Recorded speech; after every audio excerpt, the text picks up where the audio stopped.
Bonjour, peuple de Dieu. Amen. Amen. Bonjour. Je suis content de voir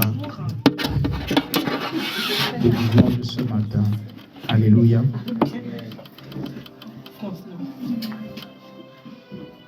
J'aime sa présence. Amen. Tu peux jouer juste cette mélodie jusqu'à la fin, s'il te plaît. Amen. Que le Seigneur ne te fasse pas quitter sa volonté. Amen. Et des fois, souvent, je dis à Dieu, Seigneur, même si je suis têtu, je vais m'éloigner, fais quelque chose. Crée un mouvement pour me ramener dans ta volonté. Amen. Crée quelque chose, je ne sais pas comment, mais pour me ramener dans ta volonté. Et je me suis rendu compte que sur le chemin de chaque homme, il y a un moment où on aura l'impression que nous sommes en train de sortir de la volonté de Dieu. Mais Dieu va toujours susciter des gens pour nous ramener. Amen. Mais c'est à nous de discerner ces personnes que Dieu ramène, que Dieu met sur notre chemin pour nous ramener dans la volonté de Dieu.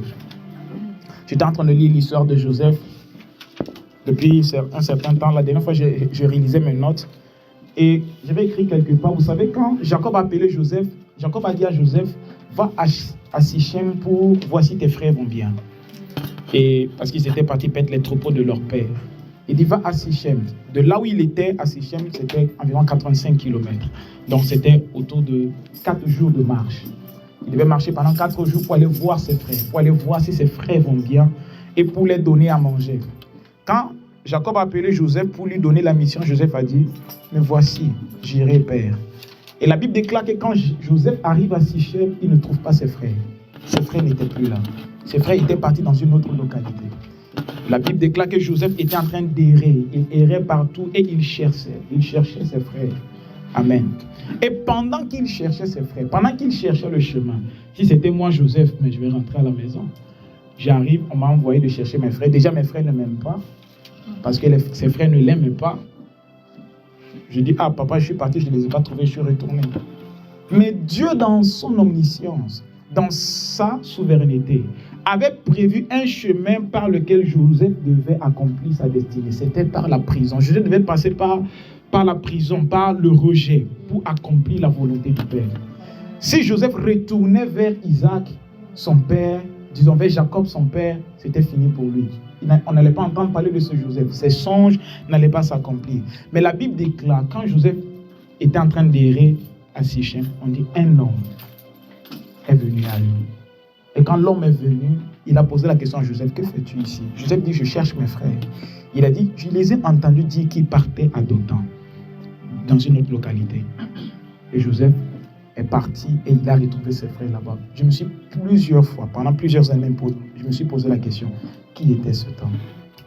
Il a quitté de nulle part et il est venu rencontrer Joseph. On n'entend plus parler de lui. La seule fois où on le voit, il pose la question à Joseph, qu'est-ce que tu veux? Il dit, je cherche mes frères. Il dit, ils sont à Dothan, va là-bas. Et après, cet homme a disparu. Amen. Il y a des personnes que Dieu emmène sur nos chemins juste pour nous remettre sur le chemin de la destinée. Après, ces personnes disparaissent. Ce jour, je me suis rendu compte que cet homme qui avait rencontré Joseph était un ange venu de Dieu. L'ange a vu, Joseph, il cherche ses frères, il ne les trouve pas. Certainement, il va retourner. Mais il ne doit pas retourner. Parce que s'il retourne, ma volonté pour lui ne va pas s'accomplir. S'il retourne, ma volonté ne va pas s'accomplir. Alors, Dieu a créé une situation. Il y a des personnes qui viennent dans ta vie dans des saisons données. Ils portent des vestes, des cravates, des costumes, mais en réalité, ce sont des anges. Je ne parle pas de moi. Je ne sais pas qui t'a ramené dans ta destinée sur ton chemin. Mais c'est des personnes, pendant un moment donné, qui portent la casquette d'un messager de Dieu pour te ramener sur le droit chemin. Alléluia. Voilà pourquoi je disais, te prier de dire, Seigneur, ne me permets pas quitter ta volonté. Je ne veux pas quitter ta volonté. Même si je suis têtu, s'il te plaît, ramène-moi dans ta volonté. Amen. Amen. On va lire une portion des Écritures ce matin. C'est un passage très simple dans Jean chapitre 3, verset 16. Jean chapitre 3, verset 16. Je vais demander si Marlene peut nous lire. Jean chapitre 3, on se lève pour honorer la parole. Jean chapitre 3, verset 16.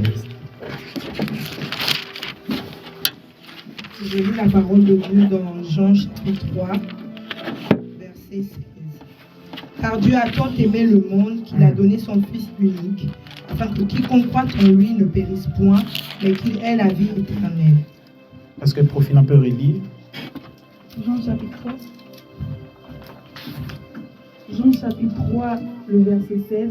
Car Dieu a tant aimé le monde qu'il a donné son Fils unique, afin que quiconque croit en lui ne périsse point, mais qu'il ait la vie éternelle. Est-ce qu'on peut tous le lire ensemble avec à haute et intelligible voix? Jean chapitre 3, verset 16. 1, 2, go. Car Dieu a tant aimé le monde qu'il a donné son Fils unique, afin que quiconque croit en lui ne périsse point, mais qu'il ait la vie éternelle. Amen. Tu peux t'asseoir sur les ennemis de ta vie. Alléluia. Gloire à Jésus-Christ. Je crois que tout le monde connaît ce passage, même les païens. Parce qu'on les a fatigués avec ça. Quand on les rencontre en cours de route, on va leur parler de Jésus-Christ. On dit, car Dieu a tant aimé le monde qu'il a donné son Fils unique. Et depuis très tôt ce matin, je méditais sur ce passage et le Seigneur m'a mis à cœur de partager sur certains points. Nous sommes en train de parler de la grâce de Dieu. C'est l'année de la grâce divine. Et ce matin, j'aimerais parler de 3 principes pour expérimenter la grâce de Dieu. Je nommais expérimenter la grâce divine. 3 principes pour expérimenter la grâce de Dieu en cette année. Parce que oui, l'année de la grâce, mais Dieu est un Dieu de principes. Quand Dieu attend de nous de manifester quelque chose, il met en place les moyens par lesquels nous devons passer pour manifester ces choses. Nous voulons expérimenter la grâce de Dieu cette année dans tous les domaines de nos vies. Dans notre vie professionnelle, dans notre vie sentimentale, dans notre santé, dans nos familles. Nous voulons expérimenter la grâce de Dieu. Maintenant, comment expérimenter cette grâce? C'est la question que je me suis posée depuis toute la semaine. Seigneur, il ne faut pas que l'année finisse et puis les gens disent, mais votre histoire de l'année de la grâce divine là, c'est comment? C'est à quel niveau? Vous êtes à quel niveau? Et je demandais, Seigneur, c'est important que les gens puissent savoir comment expérimenter la grâce. Amen. Parce que Dieu est un Dieu de principe. Dieu est un Dieu de principe. Donc, expérimenter la grâce de Dieu, j'ai découvert 3 principes dans les Écritures pour que nous puissions expérimenter la grâce de Dieu. Alléluia. Avant de parler de la grâce de Dieu, je vais brièvement parler de la loi. Amen. Car quand on parle de la grâce, on voit la loi. Mais certainement, beaucoup de personnes ne connaissent pas la loi. Moi, je ne connais pas la loi parce que je ne suis pas juif. Alléluia. Mais je connais la loi au travers de la Bible. Quand j'ai lu, je me suis rendu compte qu'est-ce que la loi. Et je vais expliquer brièvement c'est quoi la loi. Donc, souffle avec moi pendant 10 minutes. Je vais te faire une explication. Souffle avec moi, s'il te plaît. Parce que si on parle de la loi, on parle de la grâce. Quand on parle de la grâce, on parle de la loi. C'est une dualité. C'est comme quand on parle du mal, on parle du bien. Amen. Quand on parle du bien, on parle du mal. Quand on parle de la vérité, on parle du mensonge. Alléluia. Amen. Quand on parle de la lumière, on parle des ténèbres. C'est une dualité. En fait, ok, juste pour expliquer brièvement, quand Dieu a créé le monde, Dieu a créé 2 hommes, Adam et Ève, dans le jardin. C'est par eux que la terre a été peuplée, la terre a été multipliée. Disons, les hommes se sont multipliés sur la terre. Mais Adam et Ève ont péché. Quand Adam et Ève ont péché, l'humanité a été corrompue. Le péché est rentré dans l'humanité. Et Dieu, dans sa sagesse, dans sa bonté, dans son amour, a décidé de mettre en place un plan de sauvetage. Alléluia. C'est un plan de sauvetage. C'est comme des gens qui se sont perdus en mer. On met en place un plan de sauvetage. Le plan de sauvetage s'appelait le plan de la rédemption. C'était pour racheter l'homme. Maintenant, pour accomplir ce plan, Dieu devait se choisir des hommes par lesquels il doit passer pour accomplir son plan. Et la première personne que Dieu choisit, je résume l'histoire, c'est un homme du nom de Abraham, par lequel Dieu commence à accomplir son plan et sa volonté. Dieu choisit un homme qui avait 75 ans à l'époque, qui s'appelait Abraham. Abraham était dans une zone en Ur en Chaldée, c'est l'actuel Irak et la Syrie. Abraham était là-bas. Abraham ne connaît pas Dieu, mais Dieu se révèle à Abraham. Dieu dit à Abraham, je vais sauver l'humanité au travers de toi, de façon imagée. Parce qu'il a dit que de toi sortira des nations, tout et tout. Donc Dieu, dans son plan, a choisi Abraham. On s'est longtemps posé la question, pourquoi Abraham? C'est la grâce, c'est un choix. Dieu a choisi Abraham, pas parce qu'Abraham était le plus élégant de son époque. Alléluia. Si Dieu a choisi Abraham, pas parce qu'il était élégant, pourquoi tu regardes ta beauté et puis tu crois que non, des bonnes choses ne peuvent pas t'arriver? Dieu n'a pas regardé en qui était Abraham. Il n'a pas regardé en son âge. Il avait 75 ans, un vieux qui commençait à être fatigué. Et Dieu l'a choisi comme ça. Il pouvait être un Africain, ça pouvait être un Africain, ça pouvait être un Asiatique. C'est un choix. Bien aimé, par rapport à la grâce de Dieu, le choix de Dieu est un choix souverain. On ne discute pas son choix. Dieu choisit les gens comme il veut. Voilà pourquoi il t'a choisi. Si tu es le choix de Dieu, même si les hommes ne veulent pas, tu es le choix de Dieu. Si Dieu t'a choisi dans ta famille, même si les hommes ne veulent pas, même si tes frères ne veulent pas, tu es le Joseph, il t'a choisi. Si Dieu te choisit dans une zone, souvent les gens, mais pourquoi c'est lui que Dieu a choisi? C'est lui que Dieu a choisi. C'est la grâce. Il a juste trouvé grâce aux yeux de Dieu. Abraham n'était pas le seul à son époque, certainement qui connaissait Dieu. Quand je parle de Dieu, c'est l'Éternel, le Dieu créateur. Parce que ceux qui connaissent les Écritures ont entendu parler d'un homme qui s'appelait Job. Job connaissait l'Éternel. D'après les historiens, Job se situait à l'époque d'Abraham. Mais Job était le fils de l'Orient. Il était dans une zone, mais il connaissait Dieu. Donc Abraham n'était pas le seul qui connaissait Dieu. Mais il est le seul qui a manifesté la foi par laquelle il a été justifié. Alléluia. Donc Dieu choisit Abraham. Et par Abraham, Dieu va accomplir son plan de rédemption. Alléluia. Après, les nations sont venues jusqu'à ce qu'un peuple sorte d'Abraham qu'on appelle le peuple d'Israël. Ça pouvait être, je ne sais pas comment on a, quelle est l'ethnie chez vous, ça pouvait être des Togolais, mais Dieu a choisi les Israélites, les Juifs. C'est un choix souverain. Parce que certains disent, mais pourquoi vous adorez le Dieu des Juifs? Si c'était en Afrique, on allait aussi nous dire, pourquoi vous adorez le Dieu des Africains? C'est un choix. Dieu a juste choisi un peuple par lequel il allait accomplir sa volonté. Et quand Dieu a choisi les Juifs, Dieu a mis en place un contrat pour dire, si vous voulez que je sois votre Dieu, voici le contrat. Moi, je suis un Dieu comme ça. Vous ne devez pas faire ceci. Je suis un Dieu saint. Vous ne devez pas commettre ceci, vous ne devez pas commettre cela. C'était ça, la loi. La loi, c'est les ordonnances que Dieu a données à Moïse pour dire aux enfants d'Israël, si vous voulez que je sois votre Dieu, voici ce que vous devez respecter. Alléluia. Est-ce que tout le monde comprend comment la loi est venue? Donc la loi est venue, la loi c'était des règles que Dieu a données aux enfants d'Israël pour leur faire comprendre comment ils doivent vivre en tant que peuple choisi de Dieu, en tant que nation aussi parce qu'ils étaient une nation. C'est comme la France, il y a une constitution. Parce que dans la loi était subdivisée en 3 parties. Il y avait ce qu'on appelait les lois cérémonielles, les lois morales, et la loi morale, la loi cérémoniale et la loi juridique. Quand je parle de loi morale, c'est quoi? Tu ne tueras point. C'était la morale. Tu ne commettras point d'adultère. Tu ne feras pas ceci, tu ne voleras pas. Mais il y avait les lois cérémonielles. Les lois cérémonielles, c'était quoi? C'était les fêtes juives, le sabbat. Pour entrer dans le tabernacle, il faut égorger un animal. Il y avait tout un rituel. C'était la culture. J'ai lu le statut d'Émilie en semaine qui m'a fait rire. Il disait que dans la loi, pour être pardonné de ses péchés, il fallait tuer un animal. Tu amènes un animal, tu l'égorges, on prend le sang. Imagine aujourd'hui, toi-même regarde ta vie. Avec tes péchés de chaque jour, si tu devais tuer un animal pour chaque péché, on ne va pas s'en sortir. On n'allait pas s'en sortir. On allait finir avec tous les animaux de la terre. Alléluia. Donc, tout ça, c'était les cérémonies, c'était la loi cérémonielle. Il y avait aussi la loi juridique. La loi juridique, c'était parce que c'était un pays. Juda et Israël, c'était une nation. Donc, il devait avoir des lois. Les lois, par exemple, ok, si on attrape un volet, qu'est-ce qu'on doit lui faire? Parce qu'il fallait réguler la vie en société. Si un père décède son héritage, qui doit prendre l'héritage? Il y avait tout ça. Nous, toi et moi, ça ne nous concerne pas. Parce que nous ne sommes pas des Israélites. La loi qui nous concernait directement, c'était la loi morale. Alléluia.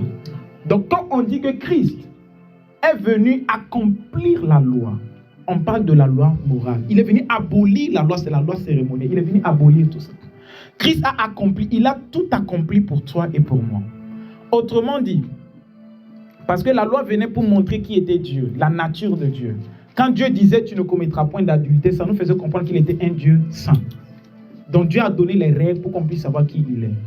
Mais Jésus-Christ a accompli tout ça pour toi et pour moi. Autrement dit, aujourd'hui c'est comme, on dit pour entrer dans un bus, si on dit pour entrer dans un bus, il faut acheter un ticket de bus, valider le ticket, est rentré.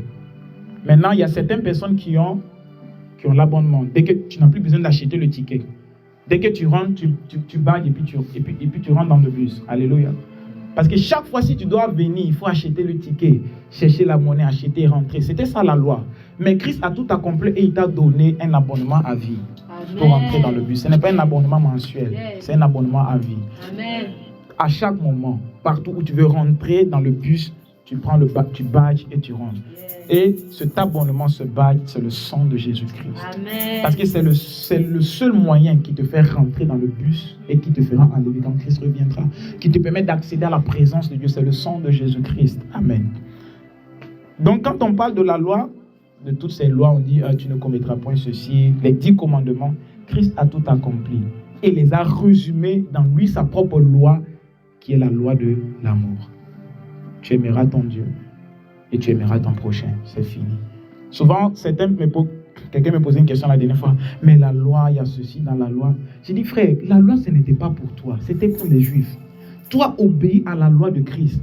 Tu aimeras ton Dieu de tout ton cœur et tu aimeras ton prochain. C'est fini. Tout se résume en ça.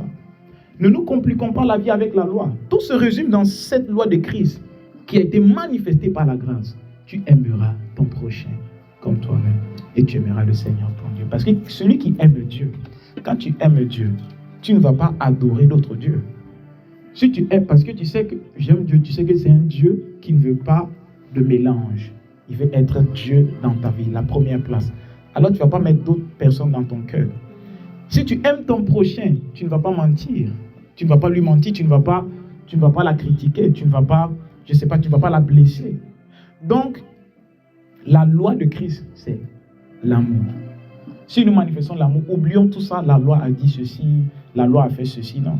Nous ne connaissons pas la loi. C'est vrai, aujourd'hui, la loi nous permet de voir comment Dieu voulait être adoré. Mais aujourd'hui, nous l'adorons en esprit et en vérité. On n'a pas besoin de tout ça. Amen. C'est ça la grâce de Dieu.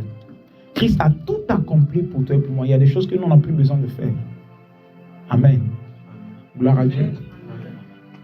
Aujourd'hui, je suis burkinabé. Je n'ai rien fait pour être burkinabé. Simplement parce que je suis né d'un père burkinabé. J'ai la nationalité. Alléluia. Que le Seigneur te bénisse. Amen. Donc, quand Dieu a choisi Abraham, quand Dieu est passé par Abraham pour accomplir, il a amené la loi, tout et tout. Mais Christ est venu, Christ a tout aboli pour toi et pour moi. Et il nous a donné la meilleure loi, qui est la loi de l'amour. La loi de l'amour, ce n'est pas nous qui la manifestions. La Bible déclare que Dieu a répandu son amour dans nos cœurs par le Saint-Esprit. Parce que tu as le Saint-Esprit, donc tu as la capacité d'aimer. Si Dieu te demande d'aimer ton frère, c'est parce qu'il t'a donné la capacité de l'aimer. Si Dieu te dit de supporter ton frère, il t'a donné la capacité de le supporter. Ne dis pas, lui là, je ne peux pas le supporter. Non. S'il t'a dit de supporter, il t'a donné la capacité de le supporter. Quand Dieu vient nous demander quelque chose, c'est qu'il nous a déjà donné la chose. Je l'ai longtemps dit ici. Si Dieu te demande de te sanctifier, c'est parce qu'il t'a déjà rempli ça. Il ne nous demande pas des choses impossibles. C'est des choses qu'il nous a déjà données. Si Dieu vient te demander quelque chose qu'il ne t'a pas donné, c'est que c'est un bandit. Mais Dieu n'est pas un bandit. C'est les bandits qui viennent demander des choses qu'ils ne t'ont pas données. Ils te croisent en cours de route, donne-moi ton téléphone. Gars, c'est pas toi qui m'as remis le téléphone, pourquoi tu veux récupérer mon téléphone? Mais quand Dieu vient et dit, donne-moi ça, c'est parce que c'est lui qui t'a donné. Il dit, Abraham, donne-moi ton unique. Pourquoi? Parce que c'est lui qui lui a donné son unique, Isaac. Il dit, donne-moi Isaac. Parce qu'il avait donné Isaac à Abraham. Alléluia. Maintenant, nous qui sommes dans les temps de la grâce, on ne connaît pas toutes ces choses. Tuer les animaux pour être pardonné. On ne connaît pas toutes ces choses. Pour être pardonné aujourd'hui, il faut dire, Seigneur, j'ai péché contre toi. Confesser, croire, se repentir, tu es pardonné. Tu n'as plus besoin de tuer un pigeon, un mouton, de verser le sang. On n'a plus besoin de tout ça. Alléluia. Tu n'as pas besoin de faire des efforts pour que Dieu puisse t'aimer. Tu n'as pas besoin de pleurer parce que tu as péché pour que Dieu te pardonne. Parce que certaines personnes pensent que s'ils ont beaucoup pleuré, après avoir péché contre Dieu, après avoir menti, après avoir volé, après avoir commis l'impureté, c'est là que Dieu les pardonne. Non. Ce n'est pas tes larmes qui font que tu es pardonné, mais c'est le sang de Christ qui fait que tu es pardonné. Amen. Comment toi tu reçois le pardon? C'est par la foi. Amen. Seigneur, je crois que tu m'as pardonné. Je reçois le pardon par la foi. Et c'est bon. Alléluia. Que Dieu bénisse son Église. Amen. Et dans ces temps de la grâce, comme dans les rachetés, cette année, c'est l'année de la grâce, comment nous, on peut manifester cette grâce que Dieu nous a faite? Comment tu peux vivre la grâce de Dieu dans ta relation avec le Seigneur, dans ton intimité, dans tes projets, dans ta famille, dans tout ce que tu fais? Comment tu peux manifester et expérimenter la grâce de Dieu? Amen. La première loi pour vivre la grâce de Dieu, c'est de grandir dans la connaissance de Christ et de son amour. Grandir dans la connaissance de Christ et de l'amour de Dieu. On dit, car Dieu a tant aimé le monde qu'il a donné son Fils unique, afin que quiconque croit en lui ne périsse point, mais qu'il ait la vie éternelle. Je vais d'abord énumérer les lois. La première loi, c'est de grandir dans la connaissance de Christ ainsi que de son amour. Deuxièmement, c'est de manifester la foi. C'est de croire. C'est de manifester la foi en croyant. Et troisièmement, c'est l'humilité. C'est juste ça. Grandir dans la connaissance et dans l'amour de Dieu. Deuxièmement, c'est de manifester la foi. Troisièmement, c'est de manifester l'humilité. On dit car Dieu a tant aimé le monde. Parce que Dieu, dans son amour, voulait faire grâce à l'humanité. Parce que la grâce, c'est quoi? La grâce, c'est une faveur imméritée. C'est un don. C'est Dieu qui te fait un don. La grâce, c'est Jésus-Christ. Donc, Dieu a tant aimé. J'aime toujours attirer l'attention des gens ici. Je dis, Dieu n'a pas aimé le monde, mais il a tant aimé le monde. Alléluia. C'est pour dire, en fait, c'est un amour. C'est un amour très profond, très large, que l'intelligence humaine ne peut pas comprendre. Même les anges se demandent, mais il a quoi avec les humains? Pourquoi il aime les hommes aussi profondément? C'est l'amour de Dieu. On ne peut pas comprendre son amour. Car Dieu a tant aimé le monde qu'il a donné son Fils unique. Si je le mets autrement, car Dieu a manifesté l'amour qu'il a enfanté la grâce. J'aime dire que c'est l'amour de Dieu qui a enfanté la grâce. L'amour, c'est comme la mère de la grâce. Alléluia. Les entrailles de l'amour ont bouillonné en Dieu et Dieu a lâché la grâce qui est Jésus-Christ. L'amour de Dieu pour toi a fait que Dieu t'a fait grâce par Jésus-Christ. Dieu t'a tant aimé qu'il t'a fait grâce. Tout ce que tu vis aujourd'hui, c'est le résultat de parce que Dieu t'a tant aimé. Le souffle de vie que tu as aujourd'hui, c'est parce que Dieu t'a tant aimé. Tout ce que tu as, certains sont morts, toi tu es en vie, c'est parce que Dieu t'a tant aimé. Si aujourd'hui tu connais Jésus, ton âme est sauvée, c'est parce que Dieu t'a tant aimé. Donc pour vivre la grâce de Dieu, il faut d'abord réaliser l'amour de Dieu. Pour vivre la grâce de Dieu dans tous les domaines de ta vie, il faut réaliser l'amour de Dieu. Et plus tu grandis dans son amour, plus tu vas manifester la grâce. Parce que dans ce royaume, tout fonctionne par la connaissance. Amen. Plus tu connais, plus tu manifestes. On va lire un passage. 2 Pierre chapitre 1 verset 2. 2 Pierre chapitre 1 verset 2. Pour comprendre ce que je suis en train de dire. 2 Pierre chapitre 1 verset 2.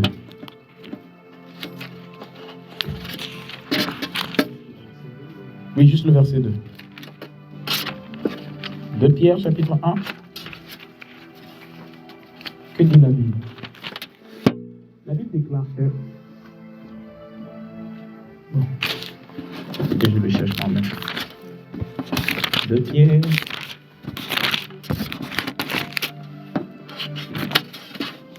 Ok. La Bible déclare que... Merci Seigneur. 2 Pierre chapitre 1 verset 2. La Bible déclare que la grâce et la paix vous soient multipliées par la connaissance de Dieu et de Jésus-Christ. Dans certaines versions, on dit que la grâce vous soit multipliée dans la croissance, en grandissant dans la connaissance de Christ, de Jésus-Christ, notre Seigneur.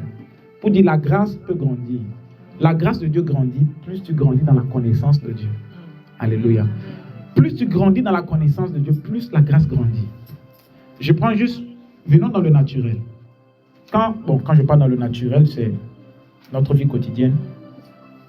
Quelqu'un, par exemple, qui chante, alléluia. Le fait de chanter, c'est une grâce que Dieu t'a donnée. Amen. C'est une grâce que Dieu t'a donnée. Mais si tu veux devenir déjà moi demain. Alléluia.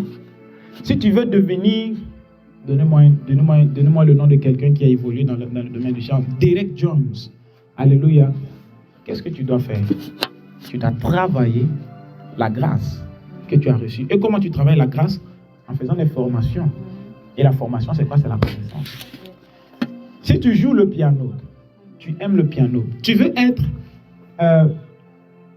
William Smith demain, qu'est-ce que tu dois faire? Tu dois grandir dans la connaissance au piano. Dieu t'a fait grâce. Mais si tu veux multiplier la grâce, il faut grandir dans la connaissance. Si tu prophétises, tu veux continuer à prophétiser avec exactitude, tu dois grandir dans la connaissance du prophétique. Amen. Toutes les grâces que Dieu nous donne, si on veut les multiplier, le secret c'est la connaissance. Si tu vois que dans un domaine tu as du mal à manifester une grâce, cherche la connaissance. Et par rapport à la grâce de façon globale, la connaissance qui nous permet de les manifester, c'est la connaissance de Christ et de son amour. Plus je grandis dans la connaissance de l'amour de Dieu, plus je vais commencer à manifester certaines grâces. Voilà pourquoi cette année, j'aimerais dire à quelqu'un, si l'ennemi commence à te faire douter que Dieu t'aime, il est en train de vouloir bloquer la manifestation de la grâce de Dieu dans ta vie. Parce que quand l'ennemi commence à te faire douter de l'amour de Dieu, il est en train de bloquer en quelque sorte la manifestation de la grâce de Dieu dans ta vie. Parce que plus tu grandis dans la connaissance du fait que Dieu est amour, tu vas facilement manifester sa grâce. Si nous croyons que Dieu ne nous aime pas, il serait impossible de manifester sa grâce. Vous savez, souvent, il y a des choses qui peuvent nous faire croire que Dieu ne nous aime pas. Ça peut arriver, notamment les souffrances. La souffrance, souvent, ça nous fait croire que Dieu ne nous aime pas. Mais j'étais choqué de lire tonton Paul, ce qu'il dit dans 1 Philippiens, disons dans Philippiens chapitre 1, verset 29. C'est Paul qui parle. Quelqu'un qui connaît Christ. Quelqu'un qui a marché avec Christ. Parmi tous les apôtres, je peux dire c'est le seul qui a souffert. C'est vrai, tous les apôtres ont souffert. Amen. Tous les apôtres ont souffert pour Christ. Certains ont été pendus, décapités. On a mis certains dans les arènes, les lions les ont mangés à cause de Christ. Beaucoup de personnes ont souffert, mais Paul aussi a souffert. Mais voici ce que Paul dit dans Philippiens chapitre 1, verset 29. Il dit, quand il vous a été fait la grâce par rapport à Christ, non seulement de croire en lui, mais encore de souffrir pour lui. En fait, Paul est en train de dire, waouh, quelle grâce! Je souffre pour le Seigneur. Quelle grâce! Il dit, car cela de la part de Dieu, car il vous a été fait grâce par rapport à Christ, non seulement de croire en lui, mais encore de souffrir pour lui. Paul voyait la souffrance comme une grâce. Donc, je ne suis pas en train de dire cette année tu vas souffrir. Au nom de Jésus, tu ne souffriras pas. Alléluia. Au nom de Jésus, tu ne souffriras pas. Mais ce que je suis en train d'expliquer, c'est que Paul avait compris, par sa connaissance de Christ, que la souffrance qu'il vivait, c'était une grâce de Dieu.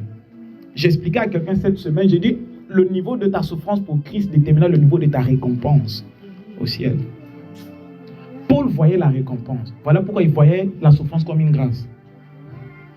En fait, les yeux de Paul étaient sur la récompense que Dieu allait lui donner. Donc, il voyait ça, waouh, c'est une grâce pour moi de souffrir pour Jésus. Une fois, on était parti en Algérie, on devait évangéliser dans une ville avec Roberto et l'équipe d'évangélisation.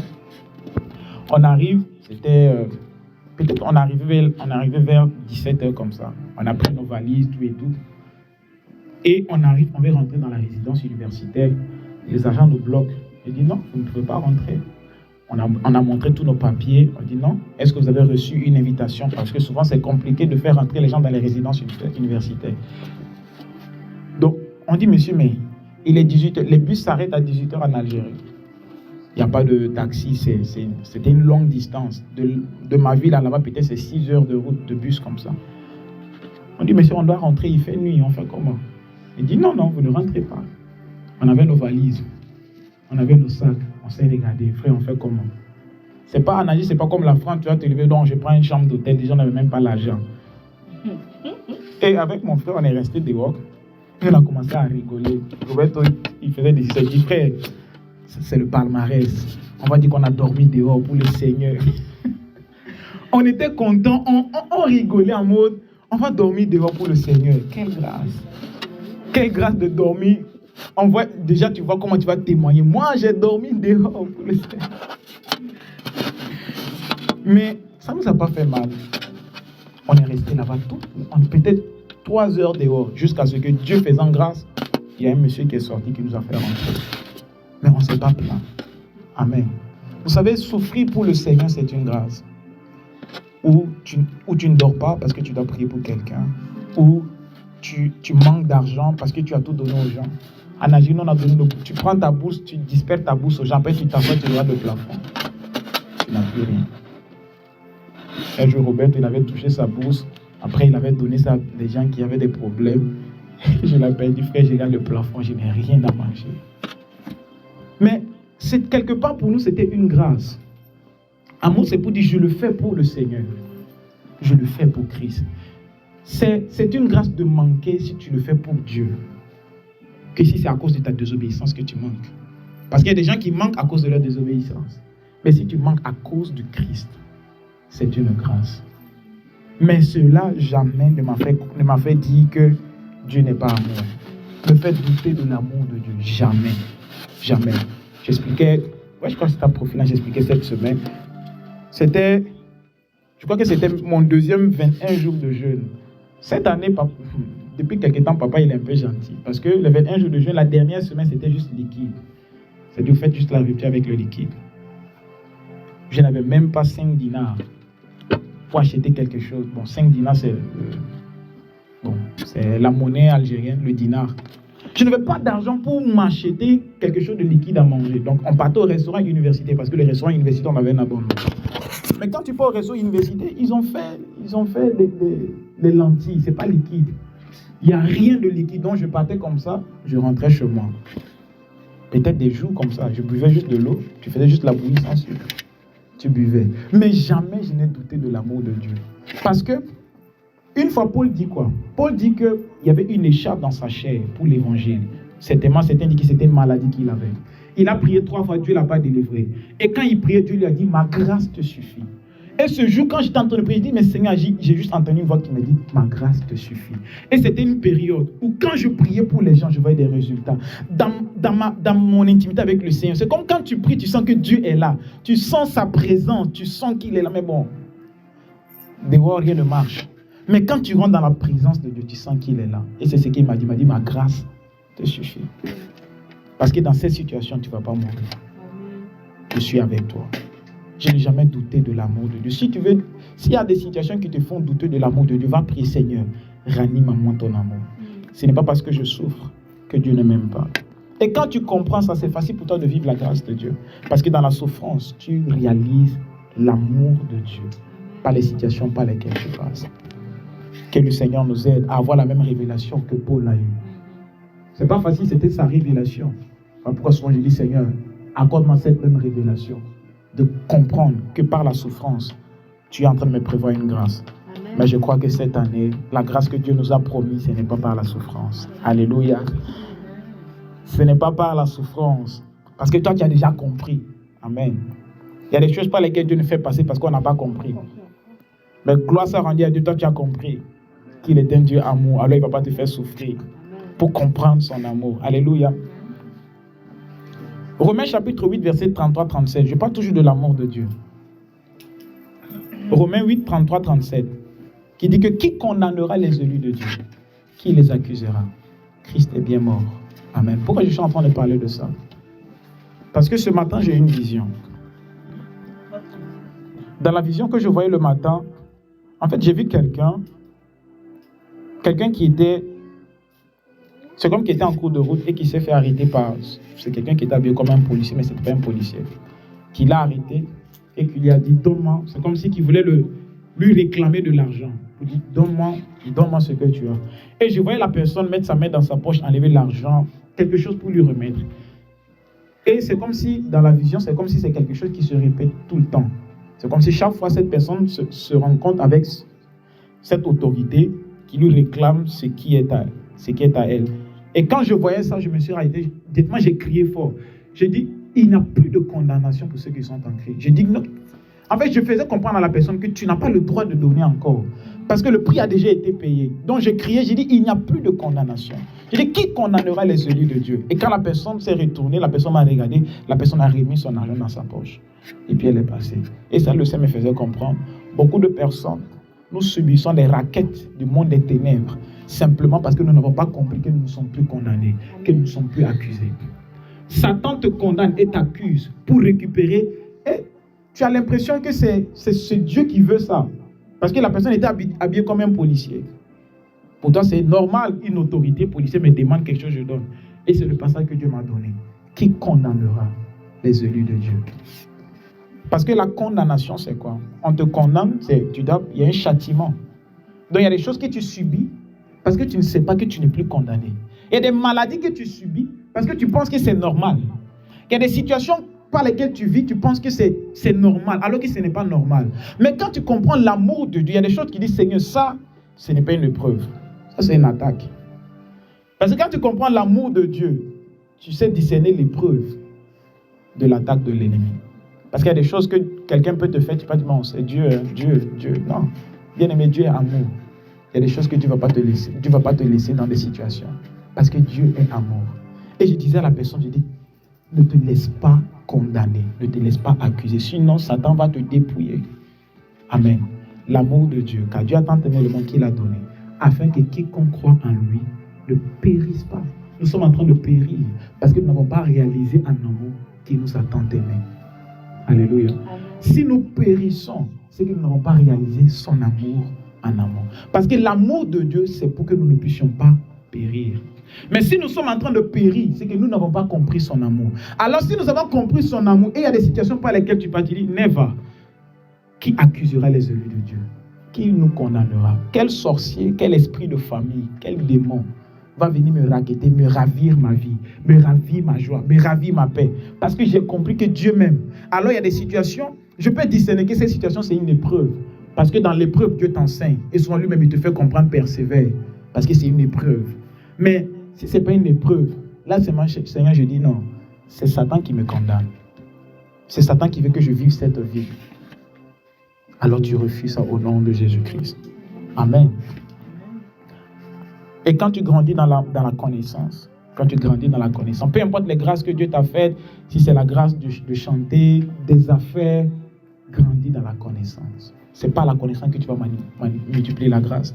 Et aussi dans l'amour de Dieu. Deuxième loi, deuxième principe, comme j'avais dit, c'est la foi. Alléluia. Cette année, on nous a dit que c'est l'année de la grâce. C'est aussi une manière de nous dire que c'est l'année de manifester la foi.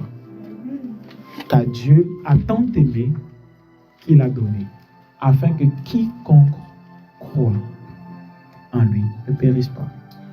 Quiconque croit, c'est la dimension de la foi. Alléluia. C'est la dimension de la foi. La Bible déclare que c'est par la grâce que vous êtes sauvés au moyen de la foi.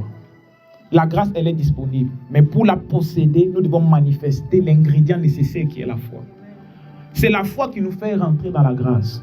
Amen. Ce que Dieu attend de toi, c'est que tu puisses juste croire qu'il le fera. Et il le fera. Cette année, ce que Dieu attend de nous, c'est que nous puissions manifester la foi. Ce ne sont pas les œuvres, c'est juste la foi. Seigneur, je crois que tu me veux du bien cette année. Seigneur, je crois que tu as des projets de paix et non de malheur pour moi, afin de me donner un avenir et de l'espérance. Seigneur, je crois que je ne mourrai pas. Seigneur, je crois que je suis plus que vainqueur. Seigneur, je crois que tu as un travail excellent pour moi. Seigneur, je crois que tu as un nouveau chemin tout tracé pour moi. Seigneur, je crois que je vais réussir. Seigneur, je crois que je ne chancellerai pas. Seigneur, je crois qu'on ne me cherchera pas de ce pays. Seigneur, je crois que je marcherai dans la sanctification. Seigneur, je crois que je vais te craindre. Je crois que tu vas agir dans ma vie. Juste la foi.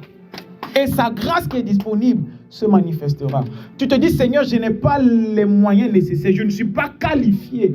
Parce que quelqu'un qui manifeste la foi, c'est quelqu'un qui reconnaît qu'il n'est pas qualifié. Parce que la foi, c'est quoi? C'est de dire, Seigneur, fais cela même si je n'ai pas la consistance nécessaire de l'avoir.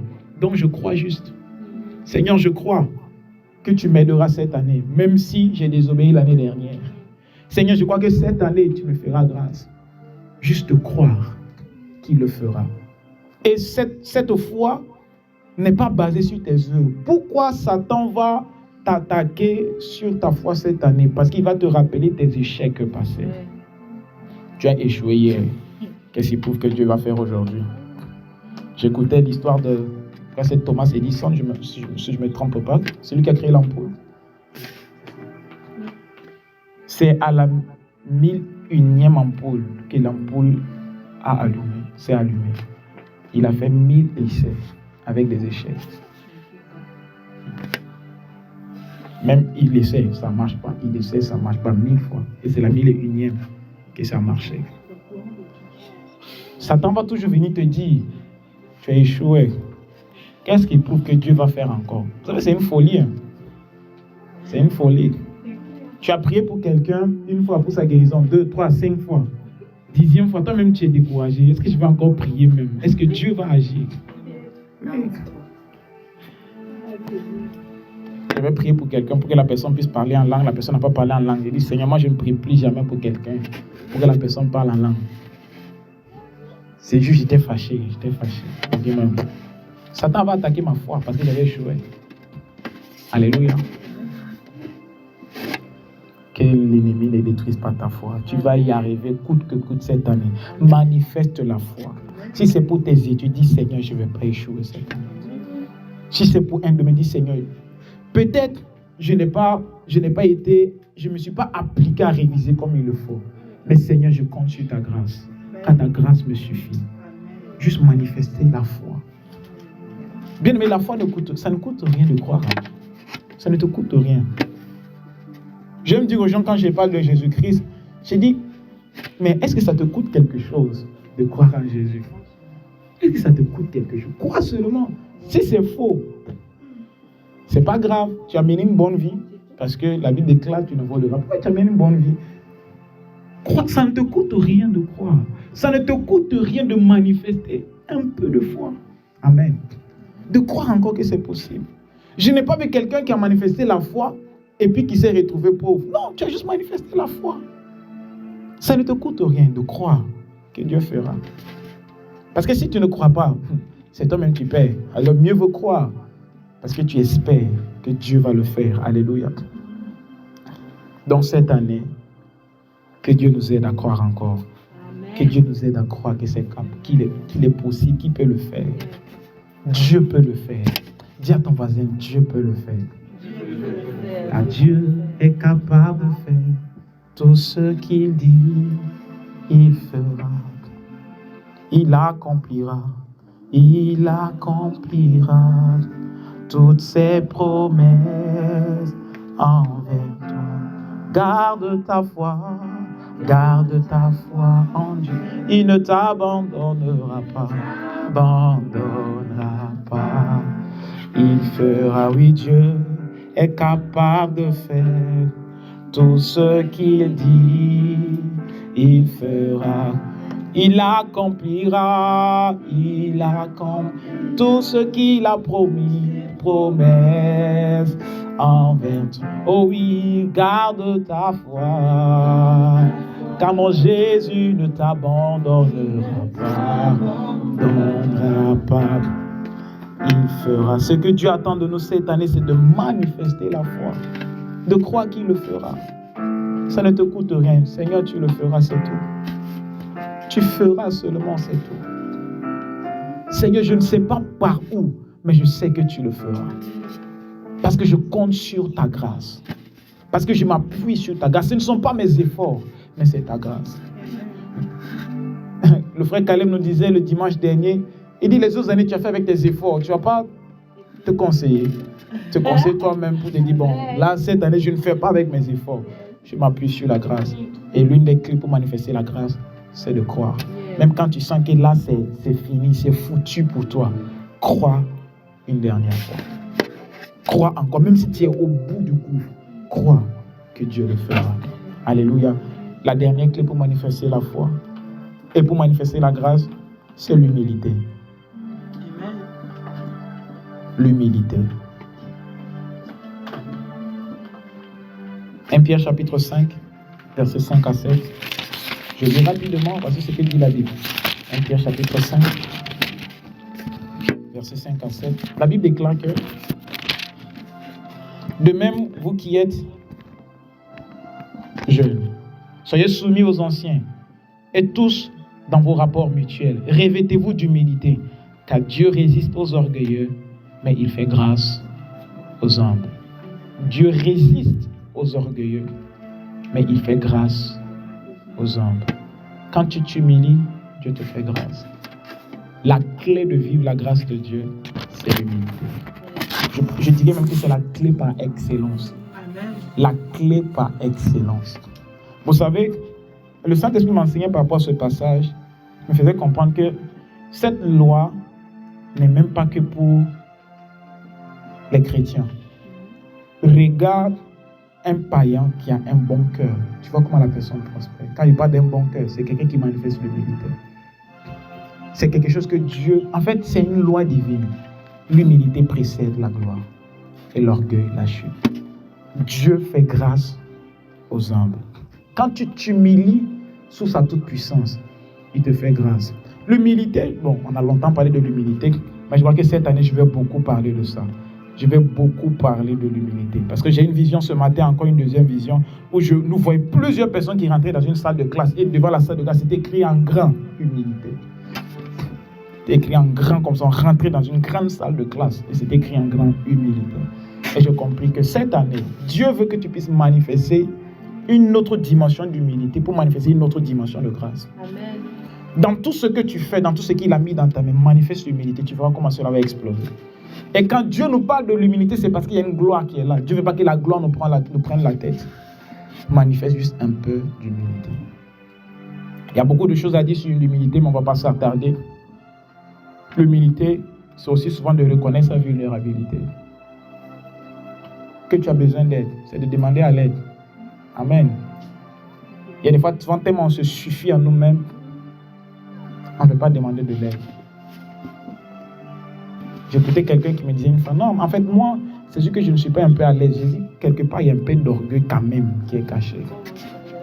Un peu d'orgueil est caché quelque part. Parce que l'homme, c'est quoi? L'homme, c'est quelqu'un qui reconnaît qu'il ne peut pas. Il a besoin d'aide. C'est je ne peux pas par moi, mais j'ai besoin d'aide. Alors j'écris à l'aide. Aidez-moi. Mais c'est quelque part de l'humilité et de l'orgueil. Parce que la honte, c'est quoi? La honte, c'est d'être peut-être mal vu, mal perçu. Quand quelqu'un a honte, c'est quoi? Je ne veux pas qu'on me voit, on voit ma vulnérabilité. En fait, c'est quelque part, c'est l'amour de soi, l'amour de sa carrure, tu vois.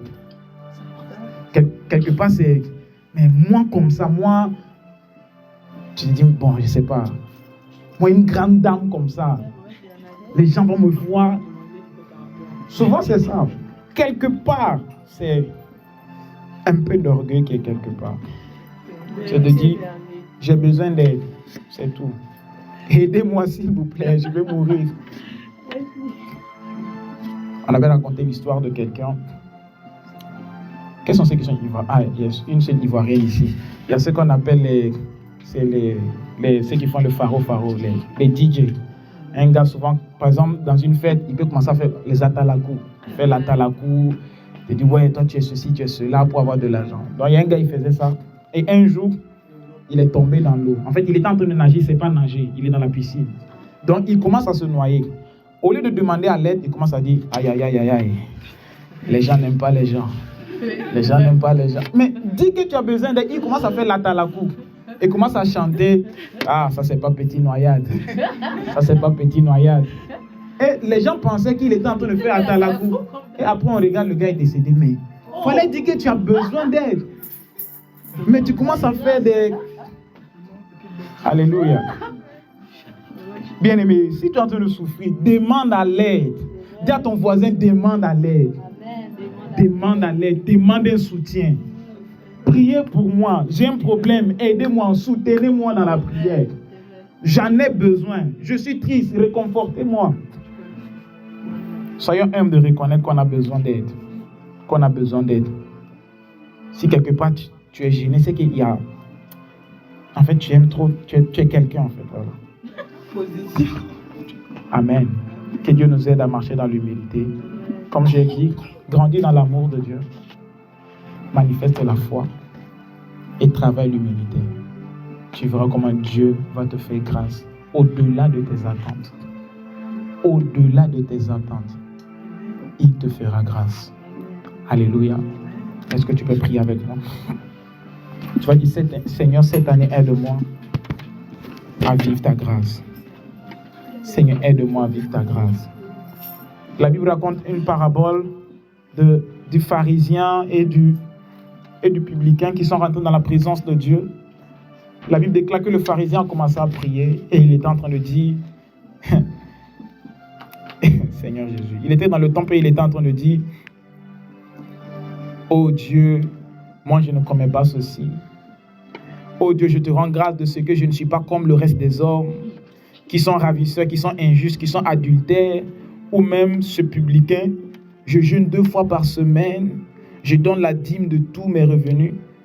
Et quand il était en train de dire, le publicain était juste à côté. La Bible déclare que le publicain, se tenant à distance, n'osait même pas lever les yeux au ciel. Mais il se frappait la poitrine en disant, oh Dieu, sois apaisé envers moi, qui suis un pécheur.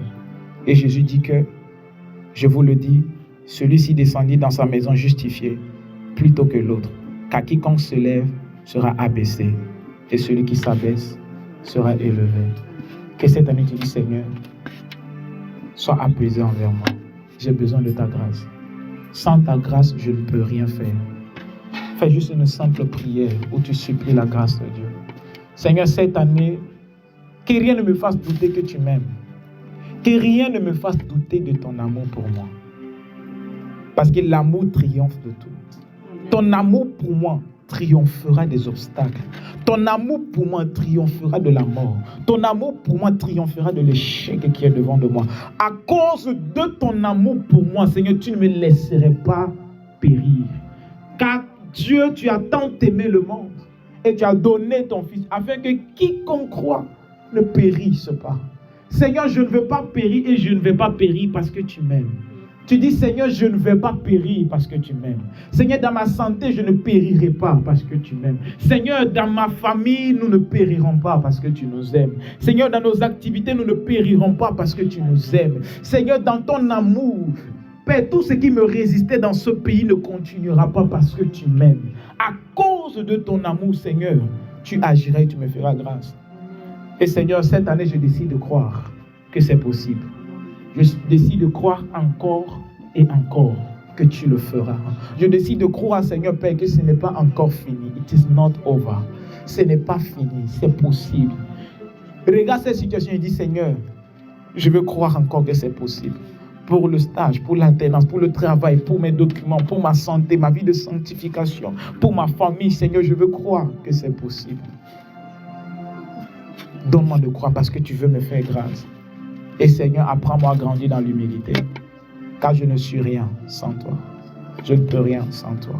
Je ne m'appuie pas sur mes heures de prière, sur mes temps de jeûne, sur mes programmes, sur mes offrandes, sur ce que je fais. Mais je m'appuie sur ta grâce. Comme ce publicain, sois apaisé envers moi. Seigneur, fais-moi grâce, miséricorde.